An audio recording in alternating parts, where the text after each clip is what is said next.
What's up, guys? This is Carl Loyola again. Welcome to the Pageant Passion Podcast, Grounding Conversations. This is your ultimate podcast for all things pageantry. Siyempre pa si TikTok Pageant Guru, Carl Loyola. And I'm your TikTok Pageant Guru, TikTok Pageant Guru, TikTok Pageant Guru, Carl Loyola.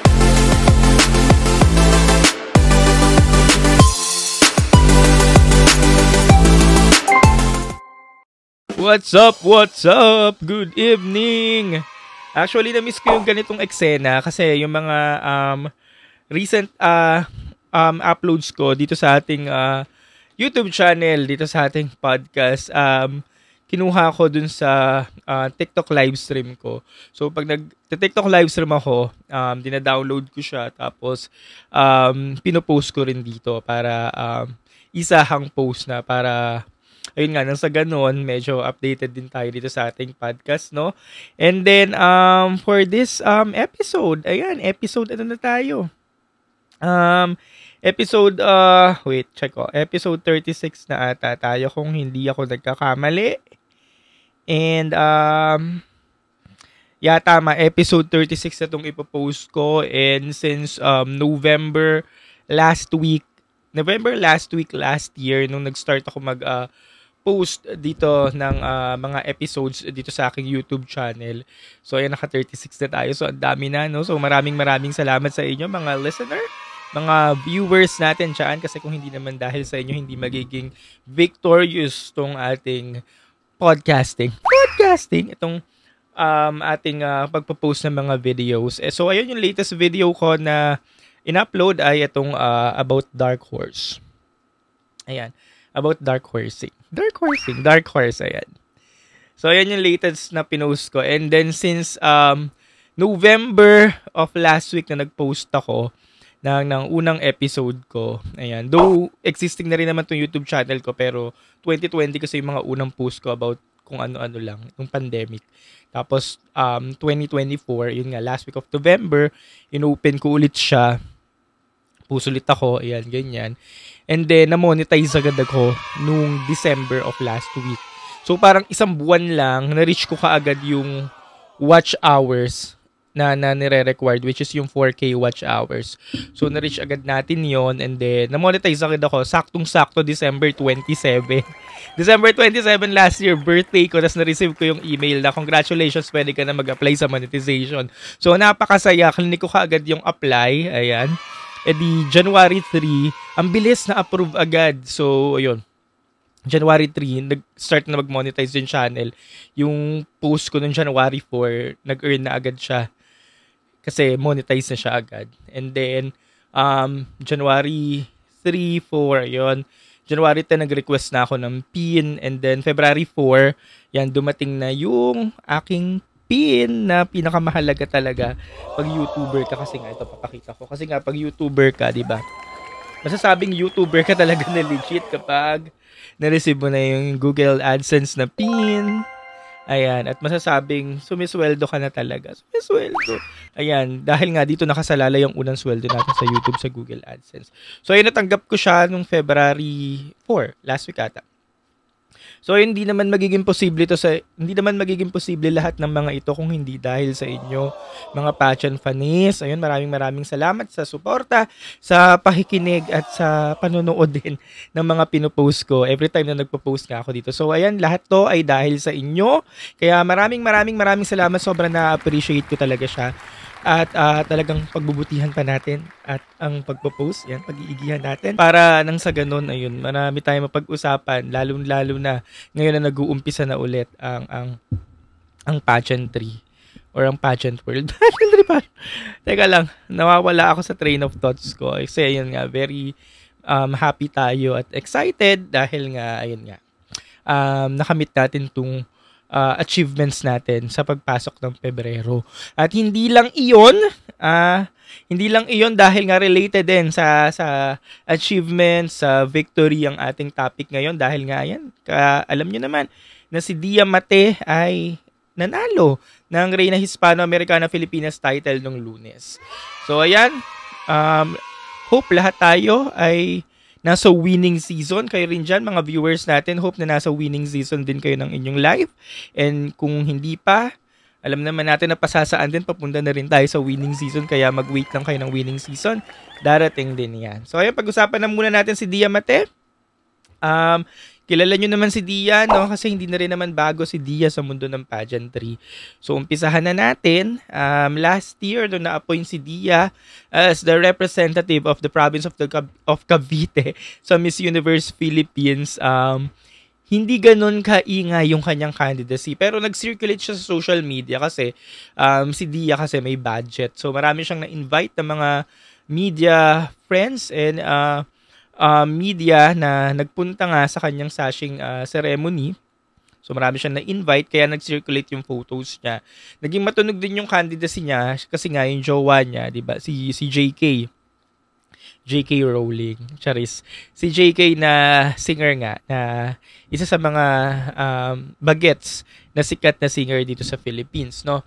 So, ayun, kaya naging matunog yung candidacy niya. And then, as time goes by, hindi ko siya binabantayan noon kasi hindi ko rin naman siya nakikitaan na sabi ko pang beauty queen. Pero nagagandahan ako sa kanya. So, hindi ko siya binabantayan. But not until nag-Aqua Boracay Challenge na. Grabe siya sa Aqua Boracay Challenge. Grabe yung performance niya doon. Doon ko talaga siya nabantayan na or naumpisahang bantayan. At doon ako na-amaze sa kanya. May mga previous videos ako dito sa YouTube and then dun sa TikTok na talagang na-highlight ko yung mga performance niya doon kasi nga na-amaze nga ako ng Aqua Boracay Challenge.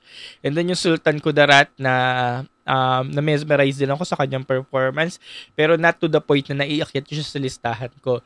Pero nung nag-stop na or I mean nag-start na yung Miss Universe Philippines ng preliminary competition, after noon, so gumawa na ng mga listahan ng mga pageant fans, ng mga pageant enthusiasts. So, gawa na ng listahan. Nasa top 20 ko naman siya, semis. Pero hindi nga yun yung nangyari dahil nga nung mismong coronation night, si Dia nga ay na-unplace. And yun nga, ang isa sa mga, alam mo yun, di ba na-unplace nga siya? So, isa nga siya sa mga El Tucuyo during that edition last year. So, makukonsider natin si Dia. Noon, pag may mga nagtatanong nga, Kuya, may El Tucuyo po ba? Ganyan. So, madalas kong sinasabi, kahit hindi naman ang ibang mga pageant fans, na pinakamalapit na sa El Tucuyo ay si Dia. Kasi nga, umingay yung candidacy ni Dia nung malapit na matapos yung competition. Tsaka nga, yun nga, may clout na sa pangalan kasi nga, jowa ni JK, ganyan, Cavite, Remulla, ganyan.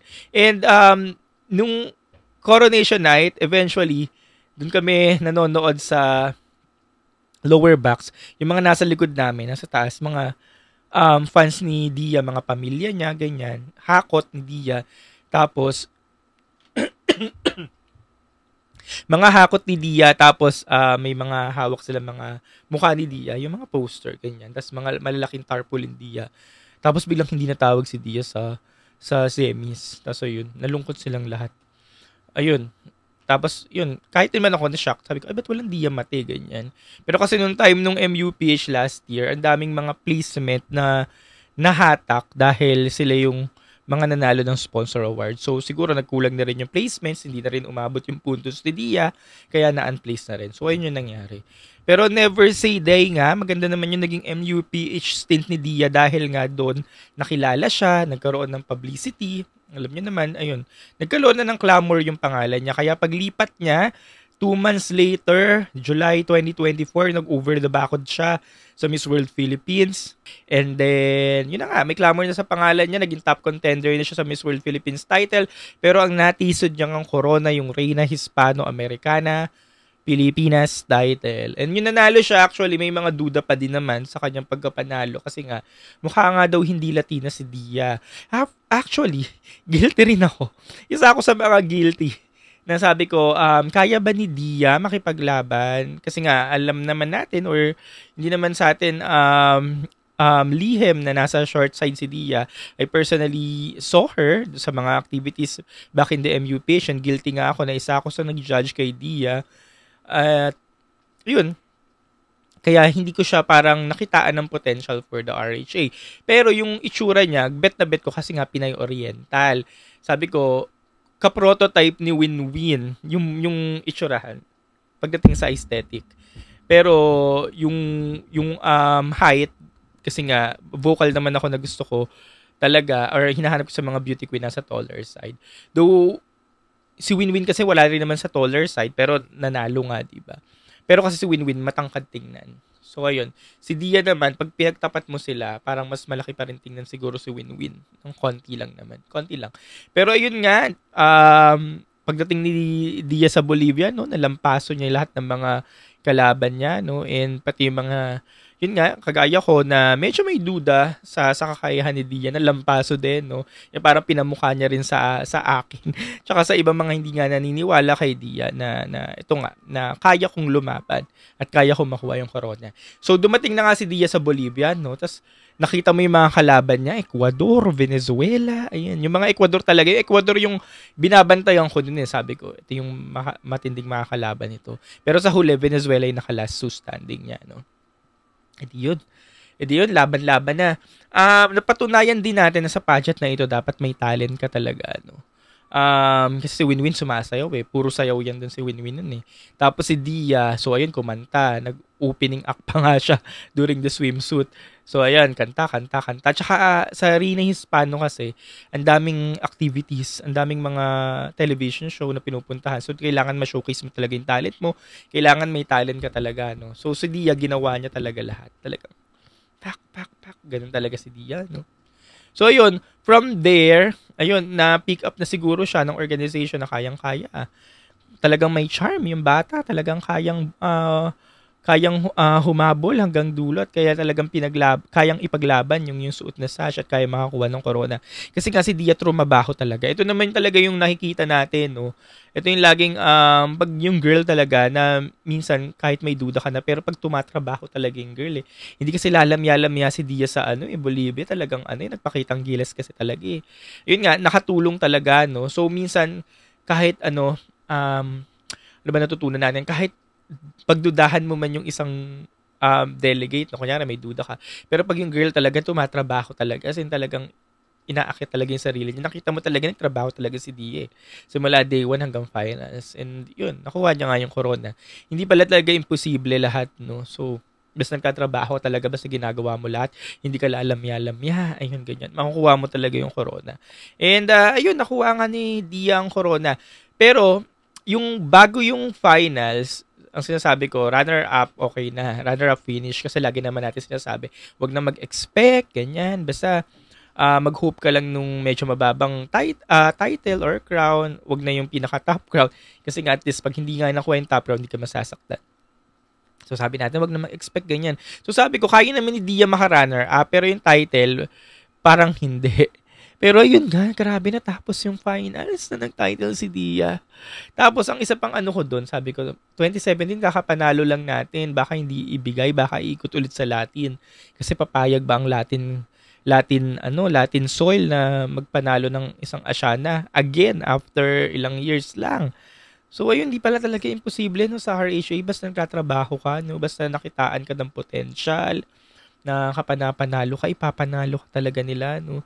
Napasabi tuloy ako na very credible tuloy yung pageant ng RHA. No? Kaya yun, siguro mahal na ulit natin yung RHA na pageant, no, kasi yun nga, no, talagang ang fair nila pagdating dun sa delegate, kasi si Dia, nakita mo na nagtrabaho talaga overall since day 1. Though may doubt lang tayo kasi nga nakita mo yung mga kalaban niya, Latina mga Latina, nanlalamon talaga, aesthetic, physically, ganyan.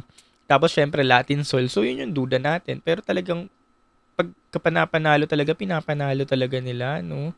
Ayun, kaya, ayun, for me, na-credible. Na-credible. For me, parang, ang very credible nung pageant. Kaya, ayun, looking forward sa next RHA. And then yun, mukhang, ang gusto ng RHA, talented. Yung talagang kumakanta, sumasayaw. Performer, ganyan. Performer, rampadora, tsaka mukhang gusto nila oriental. Oriental na very Pinay. Very Pinay oriental. Ayun nga, win-win. Dia, magkakahulma sila. Tsaka gusto nila yung kulay Pinay talaga. Hindi kasi nagbe-blend. Di ba si win-win tsaka si Dia, hindi talaga nag-blend sa mga kalaban nila. So yun.